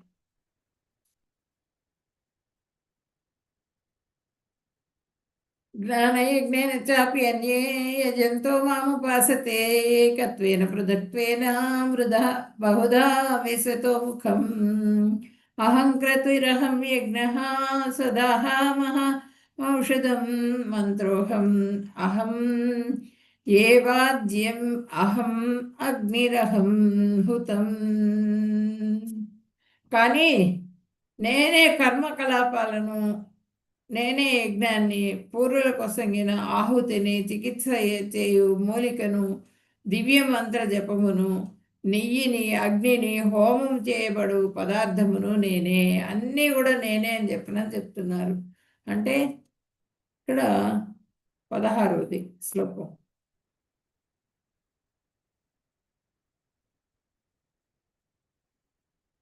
పదిహేను చదివానా? 15 కూడా చదివాను కదా. ఓకే. 15వ శ్లోకంలో ఏం చెప్తున్నారంటే, శుద్ధ భక్తుల కన్నా మిశ్రమ భక్తుల కన్నా కూడా తక్కువ. మిశ్రమ భక్తుల కన్నా ఇప్పుడు మిశ్రమ భక్తుల కన్నా కూడా అహంగ్రహోపాసకులు తక్కువ అనమాట. అహంగ్రహోపాసకుల కన్నా ప్రతీకోపాసకులు తక్కువ. ప్రతీకోపాసకుల కన్నా విశ్వరూపోపాసకులు తక్కువ అనమాట. అంటే అహంగ్రహోపాసకులు అంటే ఎవరు? వీళ్ళకన్నా దేవతోపాసకులు వీళ్ళకన్నా కూడా తక్కువ. జ్ఞాన యజ్ఞేన అంటే ఇక్కడ జ్ఞానం అంటే ఏంటంటే 9వ అధ్యాయంలో ఒకసారి జ్ఞానం వచ్చింది. ఆ జ్ఞానం అంటే జ్ఞానం తేహం సవిజ్ఞానం అనే శ్లోకం వచ్చింది మనకి 9వ అధ్యాయంలో. అంటే ఆ తర్వాత ఇది శుద్ధ భక్తిని గురించి తెలియజేసింది. జ్ఞానం అంటే శుద్ధ భక్తి అంటే ఒక్కొక్క చోట ఒక్కొక్క అర్థం అనమాట. శుద్ధ భక్తిని గురించి తెలియజేసింది అనమాట ఆ జ్ఞానం అనే పదం. తర్వాత జ్ఞానం ఇప్పుడు 8, 9 అధ్యాయాలు గుహ్యతర జ్ఞానం. గుహ్యతర జ్ఞానం అంటే అది ప్రధానీభూత భక్తిని గురించి తెలియజేసింది. తర్వాత 9వ అధ్యాయం శుద్ధ భక్తులు మిశ్రమ భక్తుల కన్నా అన్యులు. వీరు జ్ఞాన యజ్ఞం ద్వారా ఉపాసిస్తున్నారు అంటున్నారు అనమాట. మొదట 6 అధ్యాయాల్లో మనకి జ్ఞానం అంటే అర్థం ఏంటి? త్వం పదార్థ తత్పదార్థ ఐక్య జ్ఞానం. మనకి ఆ జ్ఞానం అంటే 6 అధ్యాయాలు, మొదట 6 అధ్యాయాలు. తర్వాత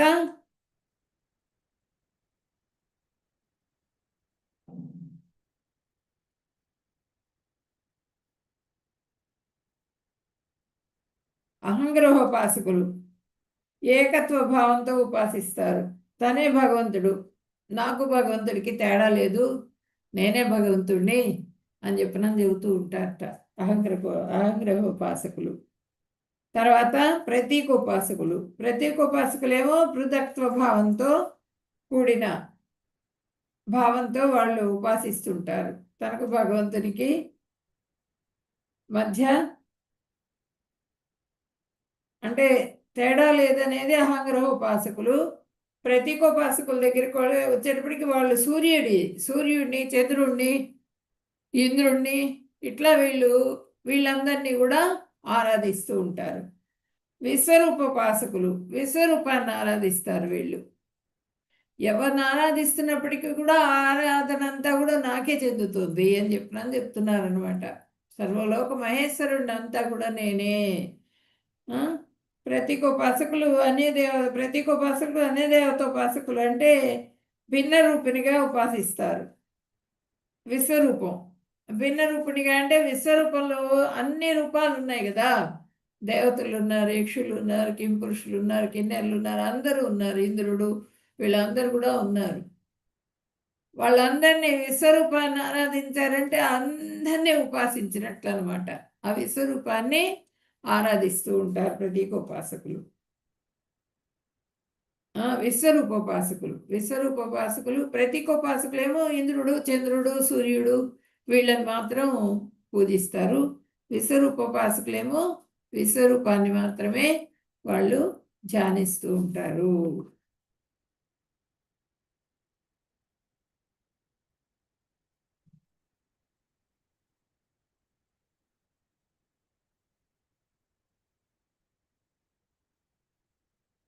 వేదాల్లో చెప్పబడిన సకామ కర్మల పట్ల మొగ్గు చూపేవారు. నన్ను యజ్ఞయాగాదులు అంటే ఆ కర్మ చేస్తారు, ఫలితం అడుగుతూ ఉంటారు అనమాట. యజ్ఞయాగాదులచే పూజిస్తారు వీళ్ళు. ఆ యజ్ఞం చేస్తే ఈ ఫలితం వస్తుంది, పుత్రకామేష్టి చేస్తే సంతానం కలుగుతుంది. ఇట్లా ఒక్కొక్క యజ్ఞానికి ఒక్కొక్క ఫలితం ఉంటుంది. ఆ ఫలితాన్ని ఆశించి ఆ యజ్ఞాన్ని చేస్తూ ఉంటారు వాళ్ళు. తర్వాత యజ్ఞశాస్త్రమైన సోమరస పానం చేయటం ద్వారా పాపాలన్నీ పోయి పవిత్రులైన వీరు స్వర్గలోకాలకు పోవటానికి ఆశిస్తారు. ఆ యజ్ఞం ద్వారా చేసిన యజ్ఞ ప్రసాదాన్ని భుజించి వీళ్ళు ఆ స్వర్గలోకంలోకి వెళ్తారు.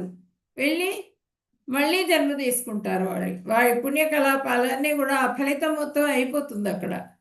అయిపోయిన తర్వాత స్వర్గాధిపతి అయిన ఇంద్రుడి లోకానికి వెళ్తారు. వెళ్ళిన తర్వాత అక్కడ ఇంద్రుడు లోకంలో ఇంద్రుడితో సమానమైనటువంటి భోగాలన్నీ కూడా అనుభవిస్తారు. అక్కడ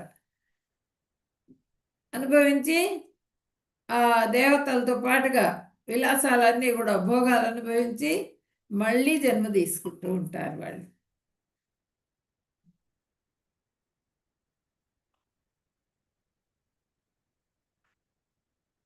ఇరవై ఒకటి.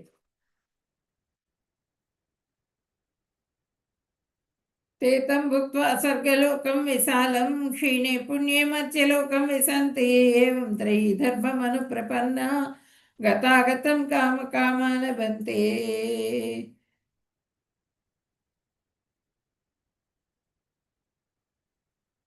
ఈ దేవతోపాసకులు ఏంటంటే వాళ్ళ పుణ్యం క్షీణించే వరకు అక్కడ ఉంటారు, ఆ గ్రహాల్లో ఉంటారు, పుణ్యలోకాల్లో ఉండి మళ్ళీ వీళ్ళు జన్మను తీసుకుంటూ ఉంటారనమాట. అల్పమైన స్వర్గం కోసం ఆశతో వీళ్ళు పుడుతూ చనిపోతూ మళ్ళీ ఆ భోగాల కోసంగా వాళ్ళు మళ్ళీ మళ్ళీ మళ్ళీ మళ్ళీ నిరంతరాయంగా జన్మల్ని తీసుకుంటూ ఉంటారు. అనన్యా చింతయంతో మాం ఏ జనా పర్యుపాసతే తేషాం నిత్యాభియుక్తానాం యోగక్షేమం మహామ్యహం. ఈ భగవద్గీత దీంట్లో ఇదేంటంటే వీళ్ళు ఎల్ఐసి వాళ్ళు కూడా యూజ్ చేసుకుంటూ ఉంటారు ఈ శ్లోకాన్ని. అనన్యాశ్చింతయంతో మాం, కానీ నా దివ్య రూపాన్ని ధ్యానించుతూ అనన్య భక్తితో ఎప్పుడైతే పూజిస్తారో నన్ను, వాళ్ళకి లేని వస్తువులన్నీ నేనే ఏర్పాటు చేస్తా, ఉన్న వాటిని అన్నింటినీ కూడా నేనే సంరక్షిస్తాను, జాగ్రత్తగా చూసుకుంటాను అని చెప్పినాను భగవంతుడు ఇక్కడ చెప్తూ ఉన్నారు.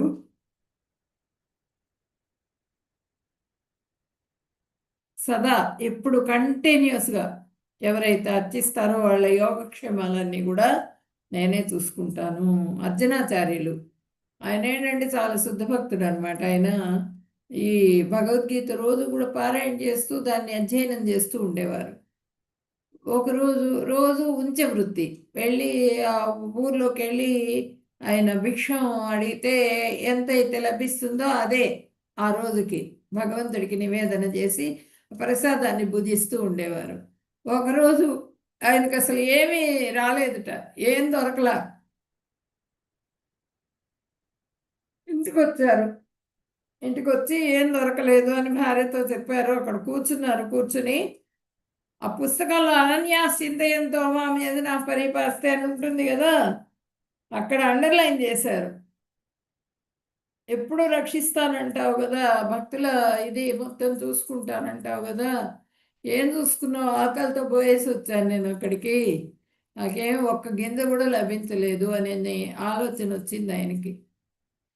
అప్పుడు ఆయన మళ్ళీ వెళ్ళారు. మళ్ళీ వెళ్తే ఏమైనా దొరుకుతుందేమోనని చెప్పి నేను మళ్ళీ ఊర్లోకి వెళ్ళినప్పుడు కృష్ణ బలరాములు చిన్న పిల్లల రూపంలో వచ్చారట ఆయన భార్య దగ్గరికి. వచ్చి మొత్తం సామాన్లన్నీ ఇచ్చేసి వెళ్ళారట.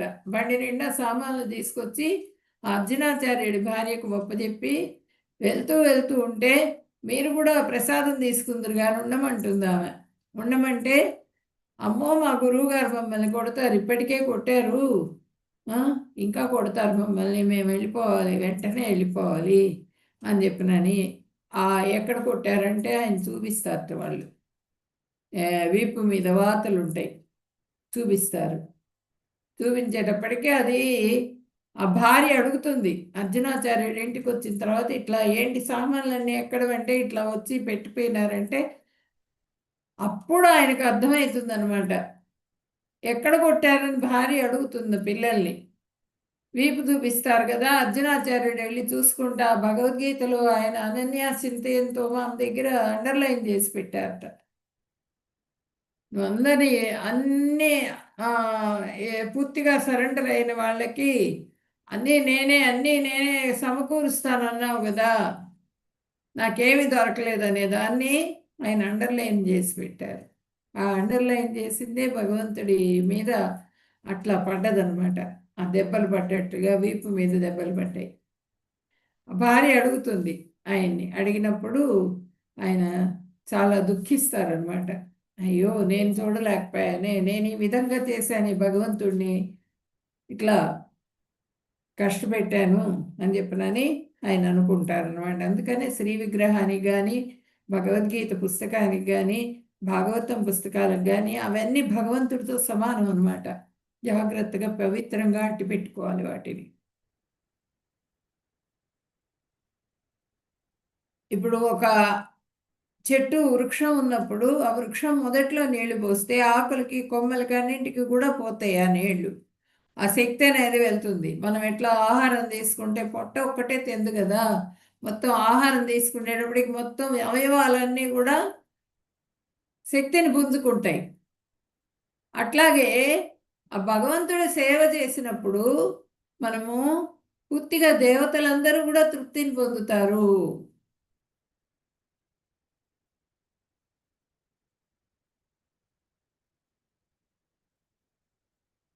యాంతి దేవవ్రతా దేవాన్ పితృన్ యాంతి పితృవ్రతాః భూతాని యాంతి భూతేజ్య యాంతి మధ్యాజినోపి మాం. దేవతలను పూజించేవారు దేవతల ఎందు జన్మిస్తారు, దేవతల లోకాల్లోకి వెళ్ళిపోతారు వాళ్ళు. పితృదేవతలను ఆరాధించేవారు పితృదేవతల లోకాలకి, భూత ప్రేతాలను ఆరాధించేవారు అలాంటి వాటిల్లో పుడతారు. మరియు నా భక్తులు నన్నే చేరుకుంటారు. ఇప్పుడు భూత ప్రేతాలు చెట్టుకి నమస్కారం చేసి ఇప్పుడు ఏదన్నా ఇది బాగలేదంటే దబదబా వెళ్ళి తాయెత్తు కట్టించుకొచ్చుకుంటూ ఉంటారు, వెళ్ళి మంత్రాలు వేయించుకుంటూ ఉంటారు. అది భూత ప్రేతాలు అంటే. పితృదేవతలను ఆరాధిస్తూ పితృల ఫోటోలు, భగవంతుడి ఫోటో పక్కన పెడతారు, భగవంతుడిని కింద పెడతారు, లేకపోతే పితృదేవతల ఫోటోలు పైన పెడతారు. అట్లా పెట్టి ఆరాధిస్తూ ఉంటారు. వాళ్ళు పితృలోకానికి వెళ్ళి మళ్ళీ జన్మ తీసుకుంటారు. అట్లా ఎవరిని ఆరాధిస్తే వాళ్ళు ఆ లోకానికి వెళ్ళి మళ్ళీ జన్మను పొందుతూ ఉంటారు. ఇక్కడ కుచేలుడు, ఇక్కడేమో శబరి, ఇక్కడేమో గజేంద్రుడు. వీళ్ళు ముగ్గురు కూడా భక్తులు, కృష్ణ భగవానుడి శుద్ధ భక్తులు అనమాట. పత్రం పుష్పం ఫలం తోయం యో మే భక్త ప్రయచ్చతి తదహం భక్త్యుపహృతం అస్నామి ప్రయతాత్మనః. స్వచ్ఛమైన మనసు గల నా భక్తుడు ప్రేమతో భక్తితో ఆకును, పత్రం అంటే ఆకు, పుష్పాన్ని కానీ పండుని కానీ లేకపోతే జలం నీరు, తోయం అంటే జలం, ఎవ్వరు ఏది ఇచ్చినప్పటికీ కూడా సమర్పించినప్పటికీ కూడా నేను స్వీకరిస్తాను. ఎప్పుడు స్వీకరిస్తాను? ప్రేమతో విశ్వాసంతో.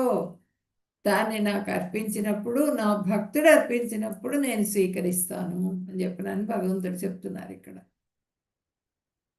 ఈ తోయం అంటే నీళ్లు, పత్రం పుష్పం, ఫలం తోయం. యత్కరోషి యదస్నాసి యజ్జుహోషి దదాసి యత్తపస్యతి కౌంతేయ తద్గురుష్వ మదర్పణం. కుంతిపుత్రుడా, నీవు ఏ పని చేసినా, ఏది తిన్నా, యజ్ఞంలో అగ్నికి ఏది అర్పించినా, ఏది దానం చేసినా, ఏ తపస్సు ఆచరించినా వాటిని నాకు సమర్పించి చెయ్యి. దానం చేసినా, యజ్ఞం చేసినా, తపస్సు చేసినా ఏది కానీ నువ్వు నాకు అర్పించు అని భగవంతుడు ఇక్కడ చెప్తున్నారనమాట.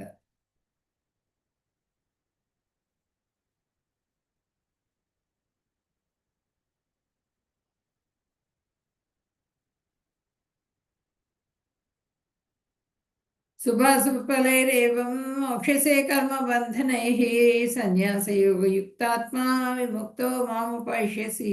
అన్ని మా పనులను నాకై అర్పితం చేయటం ద్వారా నీవు శుభ అశుభ ఫలితాల బంధాల నుంచి విముక్తి చేయబడతావు. సన్యాసముచే మనస్సు నా యందు లగ్నమై నీవు విముక్తుడవై నన్ను చేరుకుంటావు. నువ్వు పూర్తిగా విముక్తుడు అయిపోతావు, నన్నే చేరుకుంటావు నువ్వు అని చెప్తున్నారు. అన్ని పనుల్ని కూడా భగవంతుడికే అర్పించినప్పుడు ఈ శుభ అశుభ ఫలితాల నుంచి బయటపడతారు అని చెప్పనని ఇక్కడ చెప్తున్నారు.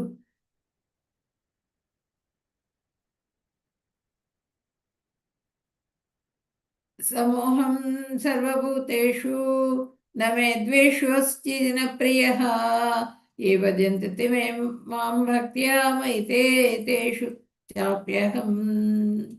నేను ఎవరి పట్ల పక్షపాతం కానీ లేదా విరోధభావం కానీ కలిగిన వాడిని కాదు. సర్వ ప్రాణులను సమత్వ బుద్ధితో ఉంటాను, సర్వ ప్రాణులతో.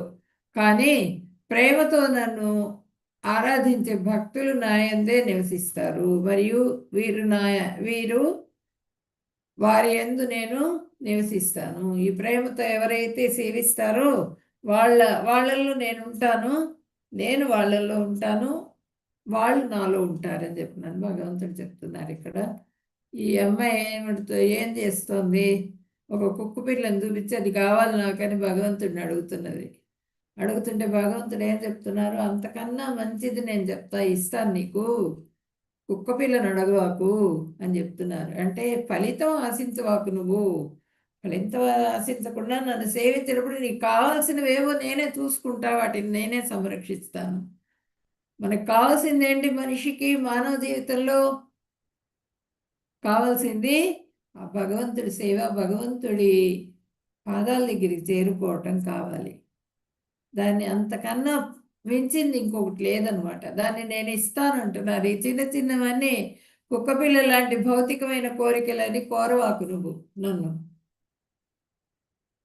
అని చెప్పినని ఇక్కడ చెప్తున్నారు అనమాట. దుఃఖాలు మరియు కష్టాల నుండి స్వేచ్ఛ. క్షిప్రం భవతి ధర్మాత్మా స్వచ్ఛాంతిం నిగచ్చతి కౌంతేయ ప్రతిజానీహి నమే భక్త ప్రణశ్యతి. త్వరితగతిని వారు ధర్మాత్ములుగా అవుతారు మరియు శాశ్వతమైన శాంతిని పొందుతారు. ఓ కుంతిపుత్రుడా, నా భక్తుడు ఎన్నటికీ నష్టములకు గురికాడు. నా భక్తుడైతే గనక ఎప్పుడు నష్టానికి గురిగాడు అని చెప్పి ధైర్యంగా ప్రకటించే విషయాన్ని అని చెప్పనని ఇక్కడ చెప్తున్నారు. ధర్మాత్ములు అవుతారు వీళ్ళు, శాశ్వతమైన శాంతిని పొందుతారు. ఈ సుఖ దుఃఖాలకి సంబంధించిన గొడవ అంతా కూడా వాళ్ళకు ఉండదు. అప్పుడు వాళ్ళు ఏంటంటే మనశ్శాంతిని పొందుతారు. శాంతితో భగవంతుడి సేవ చేయటంలో వాళ్ళు ఆనందంగా పాల్గొని ఆనందంగా దాన్ని చేసుకుంటూ నియుక్తులవుతారు అని చెప్పినని భగవంతుడు ఇక్కడ చెప్తున్నారు.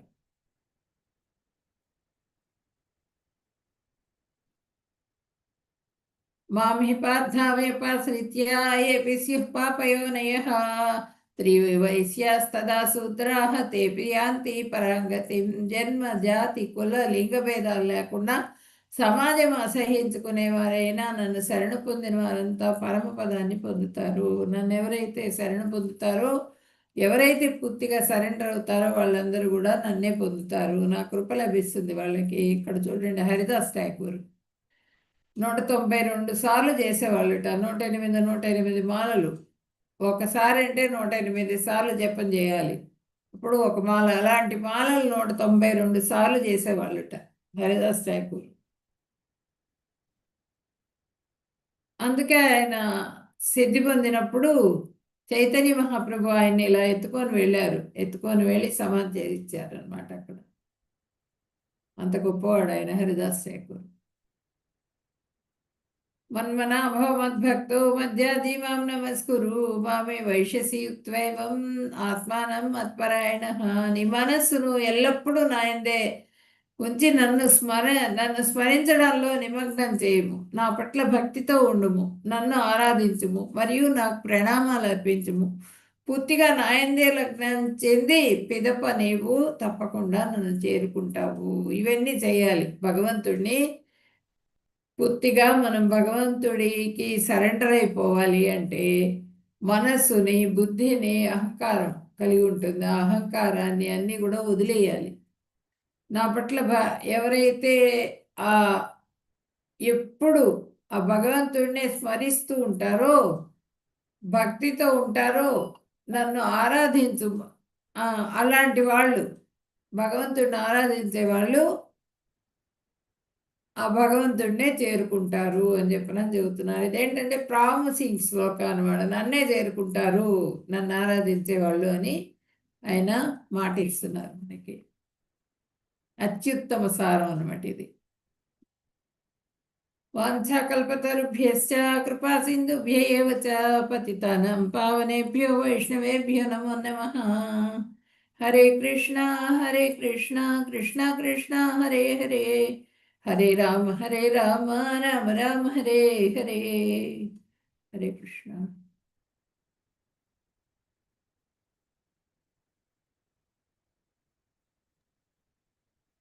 హరే కృష్ణ మాతాజీ.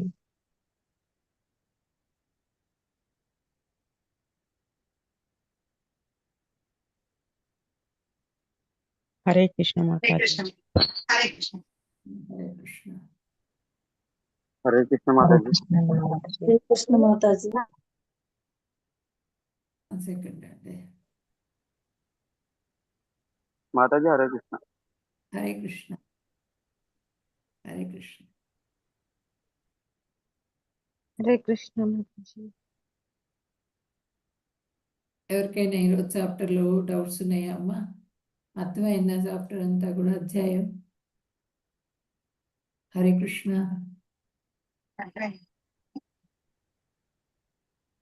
ఎవరికైనా డౌట్స్ ఉన్నాయా? లేదు మాతాజీ. మాతాజీ అర్థమైందా? చాప్టర్ అర్థమైందా? ఈరోజు ఎట్లా ఉంది క్లాస్? చాలా చాలా చలి. బాగుంది మాతాజీ. చాలా బాగుంది అదే మాతాజీ. ప్రార్థన చేస్తూ కూడా వెళ్ళి నేను హీటర్ ఆన్ చేసుకొని వచ్చాను. రూమ్ హీటరు మర్చిపోయాను ఆన్ చేసుకోవటం. ఆన్ చేసుకుని వచ్చాను. ఆ చలికి నాకు శ్లోకం చదవాలన్నా కూడా కష్టమైపోతుంది. మ్మ్. చెప్పండి. చలి చాలా ఉంది మాతాజీ. ఆ, ఇక్కడ చాలా ఎక్కువగా ఉంది మాయాపూర్లో చలి. ఈరోజు అరుణాశ్రీ మాతాజీ రాలేదు. మాతాజీ హరే కృష్ణ వచ్చాను మాతాజీ. హరే కృష్ణ మాతాజీ. హరే కృష్ణ మాతాజీ. మాతాజీ బాగా జరిగింది మాతాజీ. హరే కృష్ణ. హరే కృష్ణ. ఈరోజు ఏమన్నా నంబర్స్ ఏమన్నా తీసుకోవాలా వీళ్ళవి? తీసుకుంటాను మాతాజీ. అదే వాళ్ళిద్దరివే మాతాజీ, వివో జియోమి. ఓకే, మీరు చెప్పండి అమ్మా. ఏవో నెంబర్స్ చెప్పలేదు. ఫోన్ నెంబరును మీ పేరు చెప్పండి. వివోట. డౌట్స్ ఎవరైనా ఉంటే అడగండి. డౌట్స్ ఎవరికైనా ఉన్నాయా ఈరోజు క్లాస్లో?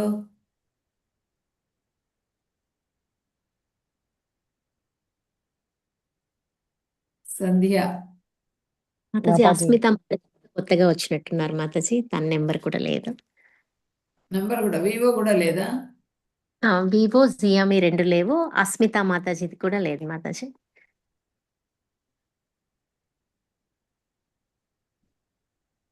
వెళ్ళిపోయారేమో వచ్చి.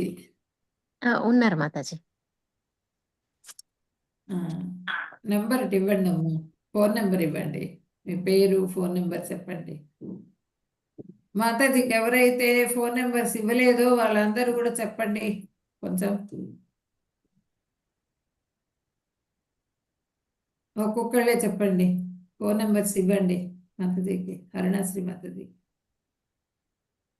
ఈరోజు క్లాస్లో డౌట్ ఎవరికి లేకపోతే ఎవరికైనా డౌట్స్ ఉంటే ఉండండి. క్లాస్ చెప్పడం అయిపోయింది. డౌట్స్ చెప్తే అవి విందాం అనుకునే వాళ్ళు ఉండండి, లేని వాళ్ళు మీరు చక్కగా మీ పనులలో మీరు వెళ్ళొచ్చు. హరే కృష్ణ అందరికీ కూడా. రేపటిది హరే ఏంటంటే కృష్ణ. 10వ అధ్యాయం. 10వ అధ్యాయం ఆయన ఐశ్వర్యాలన్నీ కూడా మనం చెప్పుకుంటాం అన్నమాట రేపు. విభూతులు, ఆయన విభూతులన్నీ మనం చెప్పుకుంటాం 10వ అధ్యాయంలో. అందరూ అటెండ్ అవ్వండి, క్లాస్ అటెండ్ అవ్వండి. హరే కృష్ణ. హరే ఎవరికైనా డౌట్ ఉందా ఈరోజు కృష్ణ చాప్టర్లో? మాతాజీ. అందరికి అర్థమైందా క్లాసు? బాగుందా క్లాసు? చాలా బాగుంది మాతాజీ.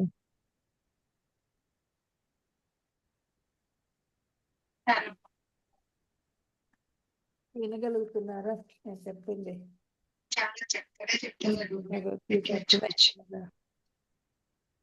చెప్పండి ఇప్పుడు. ఎవరికైనా డౌట్స్ ఉన్నాయా?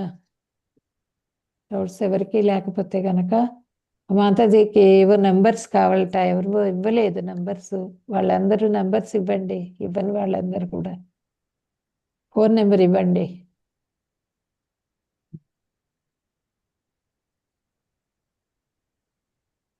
చాట్ బాక్స్లో పెట్టండి లేకపోతే.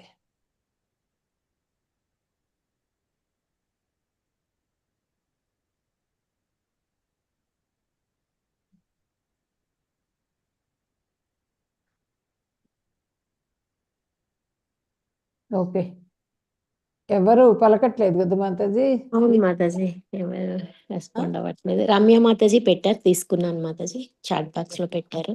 ఓకే ఓకే, లీవ్ అవుదామా మాతాజీ? ఓకే మాతాజీ. హరే హరే కృష్ణ. కృష్ణ. భక్తులందరికీ హరే కృష్ణ, ధన్యవాదాలు. హరే కృష్ణ. హరే హరే కృష్ణ కృష్ణ మాతాజీ. మాతాజీ. హరే కృష్ణ మాతాజీ. హరే కృష్ణ. హరే కృష్ణ. ఎవరు నెంబర్ పెట్టారమ్మా? కొల్లి రామ సంతోష్. హరే కృష్ణ మాతాజీ మాతాజీ. తీసుకున్నాను మాతాజీ. హరే కృష్ణ ప్రభుజీ, హరే తీసుకున్నాను ప్రభుజీ, మొన్న హరే ఇచ్చారు. Krishna. Okay okay, Hare Krishna. Hare Krishna leave అవుదామా ఇంకా? మాతాజీ.